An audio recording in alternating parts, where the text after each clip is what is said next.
নমস্কার বন্ধুরা, আপনাদের আরও একবার স্বাগত জানাই পাবলিক ভিউ কলকাতাতে। বন্ধুরা, আপনাদের সকলের জন্যই খুবই বাজে খবর। যেমন কালকে অর্থাৎ 18 তারিখ যে কলকাতা ডার্বিটা হওয়ার কথা ছিল সেটা কিন্তু বাতিল করে দিল প্রশাসন। ডুরান্ড কমিটির সঙ্গে এখন থেকে ঠিক 1 ঘন্টা আগে একটা মিটিং ছিল। সেই মিটিংয়ের পর কিন্তু জানিয়েছে যে ডার্বিটা 18 তারিখ বাতিল করা হলো। ডার্বিটা কবে খেলা হবে সেটা আপনাদেরকে জানিয়ে দেওয়া হবে। তবে বলে রাখি, বর্তমানে যেই পরিস্থিতি চলছে কলকাতাতে এবং কেন ডার্বিটা বাতিল হয়েছে সেটাই আপনাদেরকে বলছি।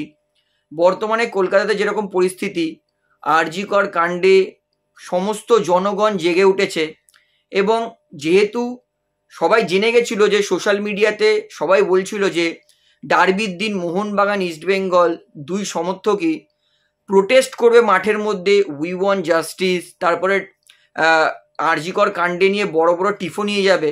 সেটা যদি ডার্বিতে দেখাতো সেটা কিন্তু পুরো ওয়েস্ট বেঙ্গল ছাড়ুন, কলকাতা ছাড়ুন, ইন্ডিয়া ছাড়ুন, পুরো ওয়ার্ল্ড দেখতো ডার্বি। কারণ আমরা জানি পুরো পৃথিবীতেই বাঙালি আছে, ভারতীয় আছে, মোহনবাগান ইস্টবেঙ্গল সমর্থক আছে, অর্থাৎ পুরো পৃথিবী কিন্তু ডার্বি দেখতো। মানে যে মানুষ justice, we want justice slogan তুলতো। তো সত্যি কথা বলতে আমার মনে হয় প্রশাসন কিছুটা হলেও ভয় পেয়ে গেছে। তো মানুষ যে ডার্বির দিন প্রোটেস্ট করতো সেইটা যাতে করতে না পারে এবং যাতে ওয়ার্ল্ড জানতে না পারে এই ব্যাপারটা, আমার মনে হয় সেই একটা কারণ হতে পারে ডার্বি বাতিল করার। কারণ তাছাড়া ডার্বি বাতিল করার কোনো আমি কারণ দেখতে পাচ্ছি না। সমর্থকেরা, মোহনবাগান ইস্টবেঙ্গল দুই দলের সমর্থকরা রাতকে রাত জেগে স্টেডিয়ামের পাশে দাঁড়িয়ে টিকিট নিয়েছে, রাত্রিবেলা পর্যন্ত মাঠের বাইরে ঘুমিয়েছে। অর্থাৎ টিকিট সমর্থকরা এত লাইন দিয়ে টিকিট কাটার পরে হঠাৎ করে বলছে ডার্বি বাতিল। এটা আগে দিয়েই বলতে পারতো, তাহলে সমর্থকদের এত কষ্ট করে টিকিট তুলতে যেতে হতো না। কারণ আমার বন্ধুরাও টিকিট তুলতে যায় মাঝে মাঝে, তারা 8-9 ঘন্টা লাইন দিয়ে দাঁড়ায়। অর্থাৎ প্রশাসন যদি ডার্বি বাতিল করারই ছিল তাহলে আগে বাতিল করতে পারতো।